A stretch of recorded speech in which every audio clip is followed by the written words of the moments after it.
Começa agora mais um episódio do podcast Gotas de Esperança. Seja muito bem-vinda, muito bem-vindo. Eu sou Cristina Segato, jornalista e editora deste canal, e é um prazer ter você conosco aqui em mais um episódio inédito. O Gotas de Esperança falamos sobre cannabis e toda a sua diversidade, enquanto planta, ferramenta terapêutica e elemento que atravessa questões sociais, ambientais e culturais. Nosso propósito é fortalecer a educação canábica de pacientes, profissionais de saúde e de todas as pessoas interessadas em compreender melhor o universo do nosso sistema endocannabinoide e também da nossa plantinha querida. A cada episódio você vai ouvir aqui cientistas, médicos, dentistas, pacientes, advogados e outros especialistas que, de forma clara e objetiva, compartilham conhecimento sobre saúde, bem-estar, meio ambiente, legislação e tantos outros temas que envolvem a cannabis no Brasil. O Gotas de Esperança é uma produção da Associação Abrace e você pode ouvir esse e outros episódios no canal oficial da Abrace no YouTube ou no Spotify. É só procurar por Gotas de Esperança. E se preferir, acesse também o site da Abrace. Abrace Esperanca, tudo junto, sem cedilha.org.br. abraceesperanca.org.br. A Abraça Esperança, localizada em João Pessoa, na Paraíba, é uma associação de pacientes autorizada desde 2017 pela Justiça Brasileira a cultivar a planta e fornecer derivados de cannabis em forma de óleo e spray a seus associados. Quer saber como se associar e ter acesso ao óleo Esperança produzido pela própria Abrace? Acesse o site e encontre todas as informações. E o Gotas de Esperança traz hoje para essa entrevista a doutora Luciana Couvre, médica formada pela Universidade Federal do Mato Grosso, especialista em ginecologia e obstetrícia, mestre em medicina pela Universidade do Porto e membro da SOBRAC, Associação Brasileira de Climatério. Nós vamos abordar aqui um tema muito importante, mas pouco discutido dentro da campanha Outubro Rosa, que é a qualidade de vida das mulheres sobreviventes ao câncer de mama e os desafios do climatério, e trazendo de forma clara o papel da cannabis como ferramenta terapêutica. Olá, doutora, seja muito bem-vinda. Queria te agradecer de coração por estar aqui discutindo esse tema tão importante aqui com a gente. Tudo bem com você? Tudo bem, Cris? Bom dia, ouvintes do Gotas de Esperança e de toda a comunidade Abrace e de todos os que estiverem nos acompanhando. É um prazer, uma grande honra conversar com vocês nesse espaço tão precioso, principalmente nesse tema que agrada muito. Só vou fazer uma pequena correção. Eu sou formada pela Universidade Federal do Mato Grosso do Sul.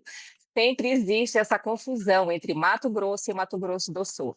Mas é apenas uma questão mesmo de localização geográfica. Com certeza. Não, fez muito bem. Obrigada por ter, colocado essa informação. Muitíssimo obrigada. Doutora, no Outubro Rosa, sempre falamos sobre a prevenção, diagnóstico precoce, mas se fala pouco sobre a vida após o câncer, né. Na sua visão, por que é importante ampliar esse olhar para essas mulheres sobreviventes? Sim, Cris, Outubro Rosa é uma campanha que sempre mexe muito com a emoção, com os medos femininos. Mais do que uma campanha, na verdade, ela é um chamado à nossa consciência, ao cuidado feminino. Mas esse cuidado não pode, de forma alguma, se encerrar com o final do tratamento oncológico. Ele tem que persistir no pós-câncer. Apenas para contextualizar para os nossos ouvintes, uma em cada 3 mulheres diagnosticadas com câncer de mama tem menos de 50 anos.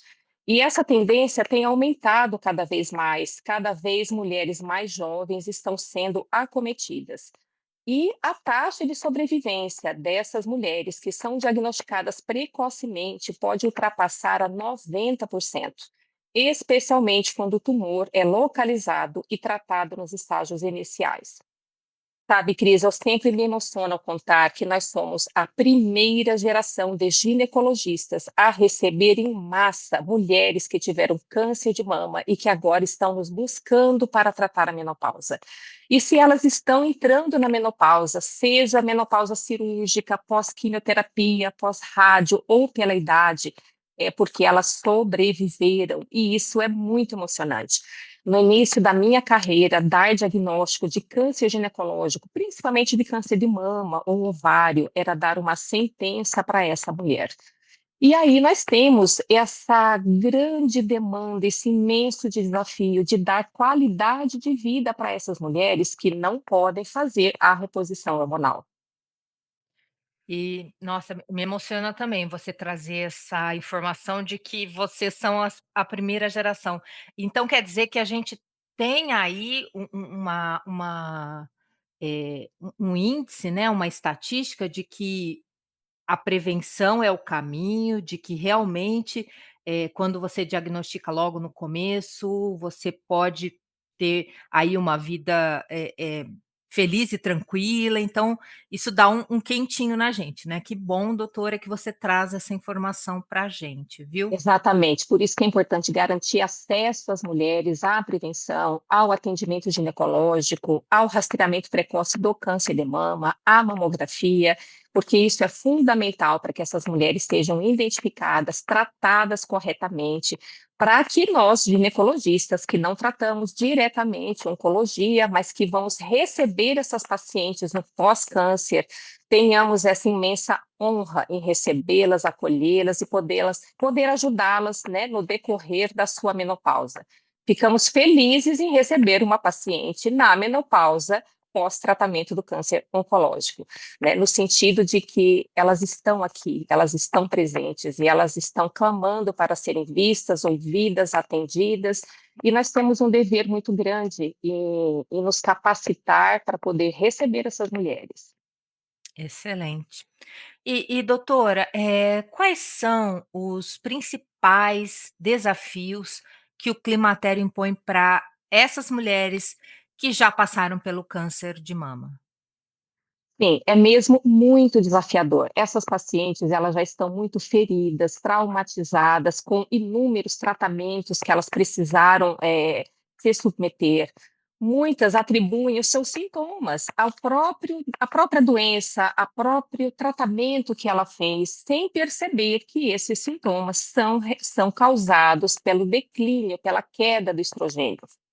Então, além da dificuldade em reconhecer a menopausa, existe uma crença arraigada nas pessoas de que não se pode fazer nada por essas mulheres na menopausa e que elas deveriam se dar por satisfeitas, afinal de contas, elas venceram uma batalha gigantesca contra o câncer.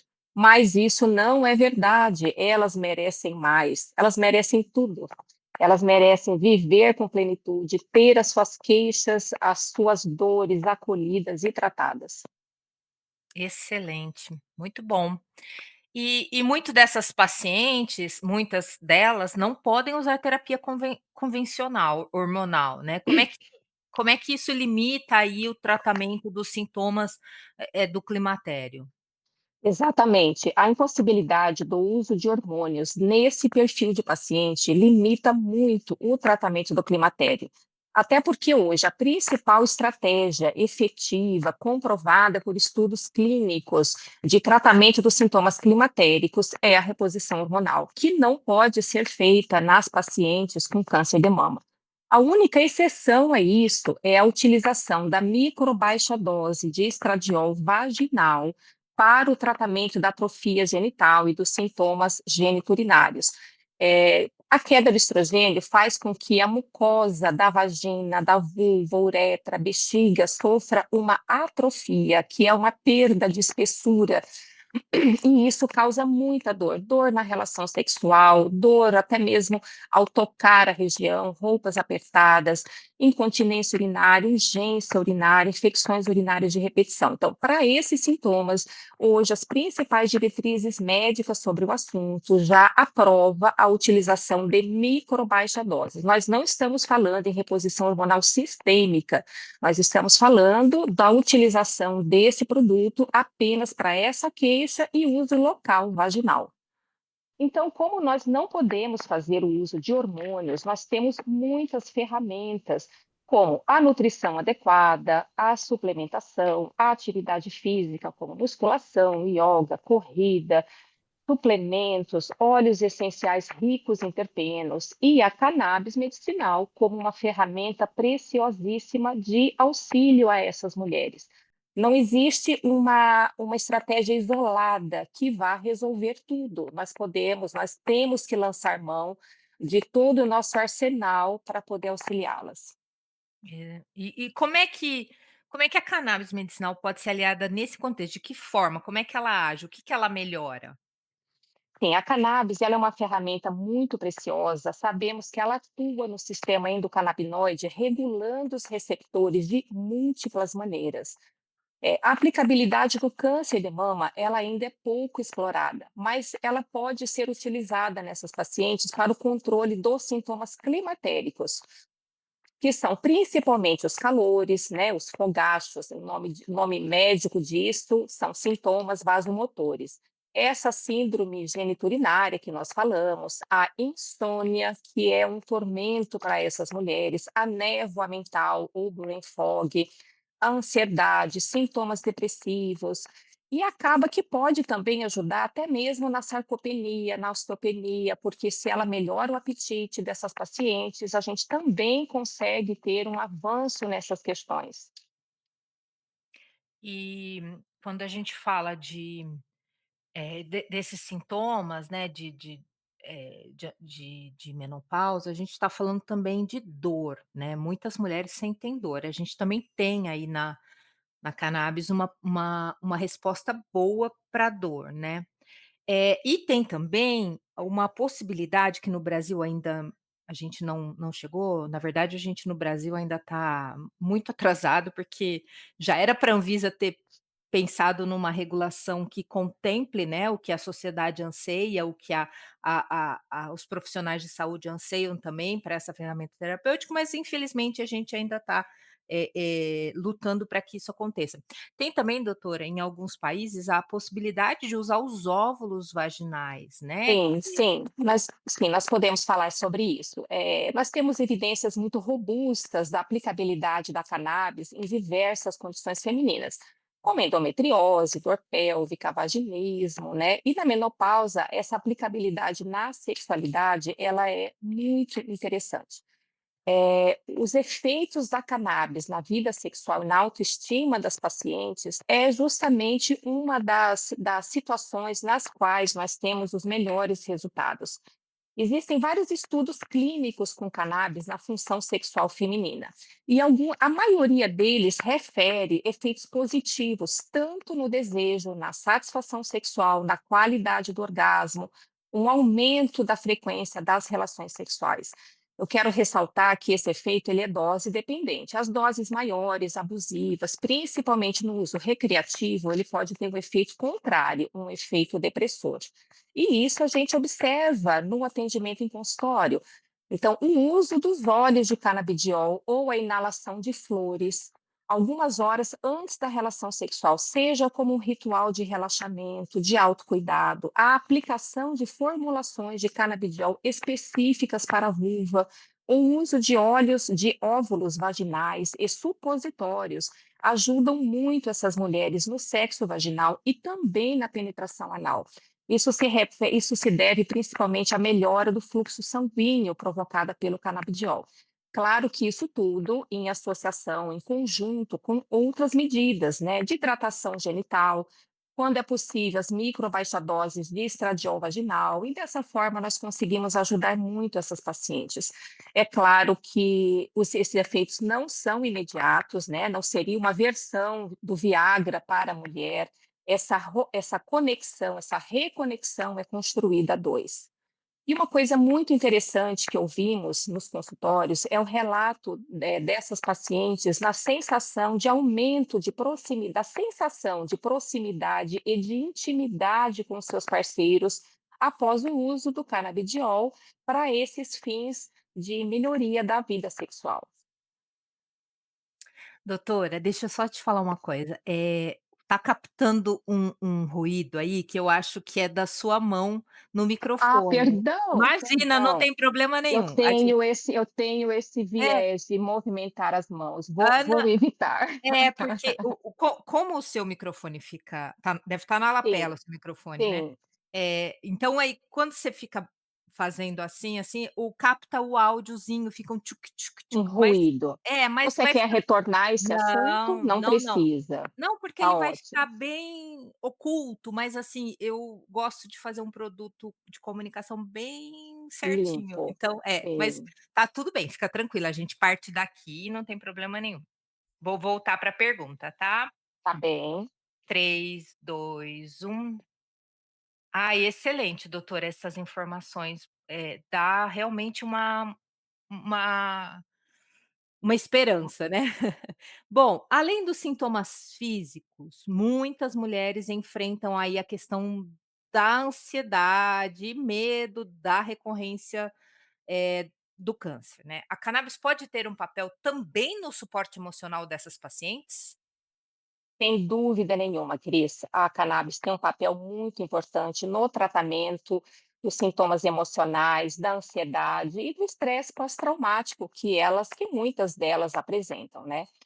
Em 1998, o pesquisador Vincenzo de Março usou uma expressão maravilhosa que quem atua no mercado, né, no movimento canábico, com certeza conhece. Ele se refere ao papel curativo da planta no sistema endocannabinoide, dizendo que ela serve para comer, dormir, relaxar, esquecer e proteger. E um fato que nem todos os nossos ouvintes talvez conheçam e que para mim é muito interessante, é que as propriedades terapêuticas dela advêm das flores femininas. São as flores femininas que produzem os canabinoides. E claro que eu, como médica de mulheres, sou encantada com essa descoberta, né? De poder afirmar a elas, né, as mulheres que sobreviveram ao câncer ginecológico, que o alento, o conforto, a cura vem do feminino. Então, eu acho isso muito poético. E de uma forma prática, nós podemos usar tanto na forma de gomas como óleos, né, predominantes em THC para melhora do sono. Nós podemos usar os óleos ricos em CBD para a melhora da cognição, do humor, para o tratamento da névoa mental. Óleos mistos, né, com outros canabinoides, como o canabigerol, com a sua ação anti-inflamatória, analgésica, o canabinol, ou seja, nós temos, assim, muitas opções. E considerando o perfil dessas pacientes, se a gente consegue usar produtos que vão atuar no seu psiquismo, na modulação, na melhora do seu humor, do sono, sem causar um aspecto depressivo na sua sexualidade, é muito melhor porque essas pacientes já lutam com essa barreira. E nós sabemos que a maioria dos antidepressivos e ansiolíticos existentes no mercado tem um efeito muito impactante, um efeito negativo na sexualidade feminina. Lógico que cada paciente é um universo, a cannabis ela não é uma fórmula milagrosa, né? Quem atua nesse movimento sabe, ela não é para tudo nem para todos, mas quando bem indicada, ela é uma ferramenta preciosíssima no tratamento das questões emocionais também dessa mulher. Doutora, e no seu consultório, na sua prática clínica, você recebe relatos dessas pacientes de melhora após o uso da cannabis, tanto na questão da autoestima, quanto da vida sexual, da ansiedade? Como que é aí o feedback, o retorno das pacientes que você acompanha? A cannabis tem ajudado essas pacientes? Tem ajudado muito. É muito interessante um sintoma que talvez antes eu não me atentasse tanto, Eu inicialmente achava que a melhoria do sono, a melhoria da sexualidade era algo que fosse talvez mais impactante. Mas eu pessoalmente tenho recebido muitos relatos de melhora na função cognitiva, o tratamento da névoa mental, do brain fog. Então, são pacientes que estão ativas no mercado de trabalho, que estão reconstruindo a sua vida profissional, a sua carreira, e muitas que utilizam principalmente óleos ricos em CBD, às vezes em associação também com canabigerol, relatam uma melhora importante na cognição, no raciocínio, no estado de alerta, na concentração, no foco, e isso é um relato muito recorrente, né? A gente tem mesmo essa informação no consultório. A melhora do sono, principalmente na utilização de óleos ou gomas mais ricos em THC, alguns momentos antes, né, de se deitar, e sem dúvida nenhuma, essa utilização dos produtos específicos para a saúde íntima também auxiliam. Mas é o que eu te falei, são pacientes que merecem, que precisam, assim, de todo um arsenal, o que a gente puder fazer para auxiliá-la, e nenhuma estratégia isolada é única, mas a cannabis, sem dúvida nenhuma, é uma ferramenta muito especial e que eu uso com frequência no consultório. Agora, uma pergunta importante que eu acho que fica aí, na mente de várias pessoas, principalmente dos familiares dessas mulheres, né. Eh, Como que você avalia a segurança da cannabis para pacientes com história de câncer? A utilização da cannabis no paciente oncológico é muito estudada, não apenas em cuidados paliativos, como o controle da dor, dos sintomas emocionais, como no tratamento das náuseas, dos vômitos, da anorexia, né, relacionada à quimioterapia. Eu costumo dizer que a cannabis ela é compaixão, é cuidado. Mas eu quero ressaltar que aqui nós estamos falando do seu uso na mulher pós-câncer, porque apesar dos inúmeros trabalhos sobre a ação da cannabis, do sistema endocannabinoide na supressão dos tumores, na regulação imunológica, nós não temos evidências robustas para indicar a cannabis como tratamento do câncer em si. Não é isso, né? Controle de sintomas e conforto ao paciente. Inclusive nos pacientes que o uso sistêmico do canabidiol, não o uso local na saúde íntima, mas o uso sistêmico em pacientes que estão na vigência da imunoterapia, deve ser avaliado com bastante cautela, não é algo que é utilizado na rotina terapêutica, mas sem dúvida nenhuma, os óleos, as gomas, todo esse arsenal nos pacientes pós-câncer, na reabilitação dessas mulheres, na sua reinserção à vida social, sexual, profissional, sem dúvida nenhuma, é uma estratégia segura. Lógico que o profissional precisa se capacitar, né? Não é algo que ele começa saindo prescrevendo sem se capacitar. É importantíssimo a capacitação médica para poder dar suporte a essas pacientes com segurança. Maravilha, doutora. E agora, uma pergunta que eu geralmente faço aqui para os meus entrevistados é: qual é a sua história com a cannabis? Como é que você chegou? Como é que você porque você traz aí uma mensagem de paixão pela planta, pela terapêutica, essa coisa da feminilidade, né, a cannabis, para quem não sabe, ela é a planta fêmea, né, é que consegue produzir essa resina que são os fitocannabinoides, então, a revolução é verde e feminina, né, a gente está falando de uma Exatamente. coisa linda, então você traz aí na sua narrativa essa paixão, né. Como é que você se iniciou? Você, precisou usar? Você foi tratar alguma pessoa querida? Como conta pra gente sua história com a cannabis. Eu sou ginecologista há 32 anos, atuo em consultório privado, já atendi no SUS, mas há vários anos eu atendo na minha clínica privada. E o meu primeiro contato foi através de uma paciente muito querida, que estava fazendo uso para o seu filho. É uma paciente que eu acompanhei desde a adolescência, acompanhei o seu casamento, sua gestação, auxiliei no seu parto, e logo depois do parto, esse bebê tão precioso apresentou crises epiléticas e incoercíveis. Então, é um quadro sindrômico, nada resolvia, isso tem mais ou menos uns 10 anos. e acompanhar a dor dessa mãe nesse pós dessa família, foi algo devastador. E eu lembro que, alguns anos depois, uns 2 anos, 3 anos depois, eu a recebi no consultório e ela estava sorrindo, e eu perguntei o que havia acontecido, e ela me falou que ele estava num programa de pesquisa numa universidade, utilizando o canabidiol, e ele tinha parado de convulsionar. E aquilo me emocionou muito, e ainda me emociona quando eu lembro da alegria dessa mãe.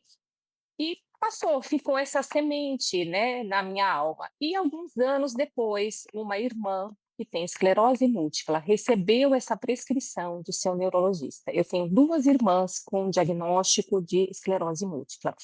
E acompanhando a minha irmã, a Dani, a sua melhora, como a cannabis foi revolucionária no seu tratamento, ela continua fazendo o tratamento tradicional utilizando a cannabis. Foi muito impactante, assim, alguma coisa existe aí, então eu preciso entender melhor sobre isso, e fiz a minha qualificação, comecei a fazer os cursos, fiz o curso da Weekend, fiz o curso da Unesp e comecei a ler cada vez mais, participar dos congressos, dos encontros, né, comprar literatura, e a gente se encanta e se encanta, né? Pacientes com crises convulsivas, a utilização do spray de THC, um paciente que eu acompanho, um senhor idoso com Alzheimer, epilepsia, cada crise convulsiva que ele tinha, depois ele demorava dias para se reconectar. E quando a gente entrou com o spray de resgate com THC, assim, o primeiro dia que ele usou, a filha me telefonou e me disse: Luciana, ele saiu da crise imediatamente.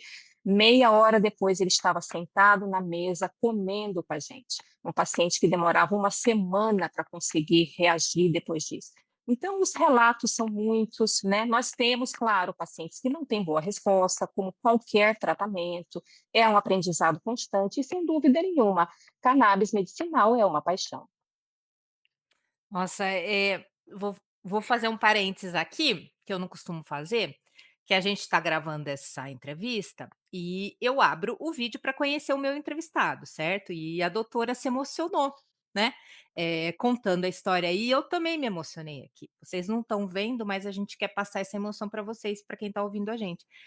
Porque realmente são casos, todo dia chega isso na Brás, são casos de que não tem como você não segura as lágrimas, é muito emocionante mesmo, por isso essa paixão de falar sobre a planta, sobre o sistema endocannabinoide, enfim. Doutora, parabéns aí pela sua coragem de ter ido atrás, de ter se informado, se capacitado para poder ajudar tanta gente que você ajuda, tá. E para encerrar aqui, a gente está chegando aqui no final da nossa gravação, queria que você deixasse uma mensagem sobre o Outubro Rosa, para essas mulheres que venceram o câncer de mama, que hoje enfrentam o climatério, para as mulheres que, infelizmente receberam um diagnóstico e para as mulheres que têm medo de fazer mamografia, porque isso ainda existe, né. E é através da mamografia que a gente consegue identificar o início, e consegue fazer a prevenção e consegue fazer o tratamento e ter essa sobrevida maravilhosa que você trouxe aqui para a gente. Sim, eu só queria falar também um pouquinho antes de um assunto que diz respeito a todas nós, não apenas as pacientes sobreviventes do câncer, que é a falta de acesso ao tratamento da menopausa. Isso não é algo exclusivo das pacientes sobreviventes do câncer ginecológico, isso afeta toda a mulher brasileira, até porque a terapia hormonal convencional não está disponível no SUS. Então, essa também é uma campanha, também é um movimento nosso, ginecologistas, de mulheres para que o tratamento da menopausa seja acessível a toda mulher brasileira. E em relação à cannabis, nós ainda temos dificuldades ainda maiores, né? Apesar do crescimento das associações, da possibilidade de acesso aos óleos pelo SUS, da importação, nós ainda temos poucos profissionais habilitados para o manejo desses óleos, principalmente nas questões ginecológicas. E uma outra questão que não tem como a gente também não abordar é a questão econômica, porque nós orientamos essa paciente a fazer dieta, academia, psicoterapia, priorizar tratamentos e produtos limpos, né, sem contaminantes, usar cannabis, usar e como que ela vai pagar sobre isso? Como é que ela vai pagar isso tudo, né? Sem falar que muitas tiveram a sua vida profissional interrompida, muitas dessas mulheres foram abandonadas pelos seus parceiros durante o diagnóstico do câncer, o que agrava ainda mais a sua situação econômica. Então, nesse sentido, a presença das associações como parceira, como acesso, é algo muito importante para essas mulheres. As nuances são muitas, né, Cris? A gente podia ficar horas falando sobre isso, sobre vários aspectos, né, nesse tipo de situação, mas vamos avançando. Espaços de conversa como esse nosso ajudam muito na mudança do cenário. Mas voltando ao que você me pediu, eu gostaria de deixar uma mensagem de esperança, de admiração e de profunda reverência a essas mulheres, por tudo que passaram, por tudo que viveram. E é por isso que Outubro Rosa não pode ser só sobre prevenção, só sobre fazer a mamografia, apesar disso ser inequívoco a sua necessidade. Outubro Rosa é uma celebração por cada mulher que voltou, cada mulher que resistiu, que transformou a sua dor em força, né? E avisar essas mulheres que a classe médica tem sido cada vez mais presente nessa questão. Esse assunto tem sido debatido nos congressos de ginecologia e a comunidade médica está cada vez mais aberta a receber essas pacientes.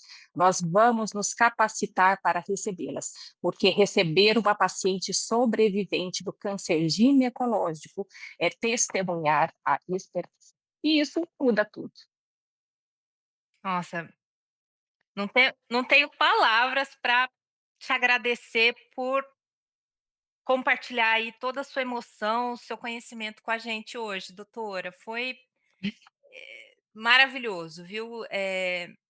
Eu até me constranjo, você me desculpe, mas eu atendo pacientes por muitos anos e muitas seguem comigo décadas, né? Então, eu as acompanho no rastreamento, no diagnóstico, acompanho a sua jornada paralela aos oncologistas e recebo essas pacientes depois. Então, sem dúvida nenhuma, para mim sempre é muito emocionante quando eu abro aquela porta e vejo ela entrando. Então, para mim é mesmo uma grande emoção. Ai, uma querida, gente, uma querida, maravilhosa, doutora. Bom, muitíssimo obrigada pela entrevista. E assim nós chegamos ao final de mais um episódio do Gotas de Esperança, podcast produzido pela Associação Abrace, com entrevistas e debates sobre o cenário da cannabis terapêutica no Brasil. Eu sou Cristina Segato e foi um prazer ter você aqui comigo. Te espero na próxima semana com mais conhecimento, histórias e inspiração. Então, até lá, um grande abraço.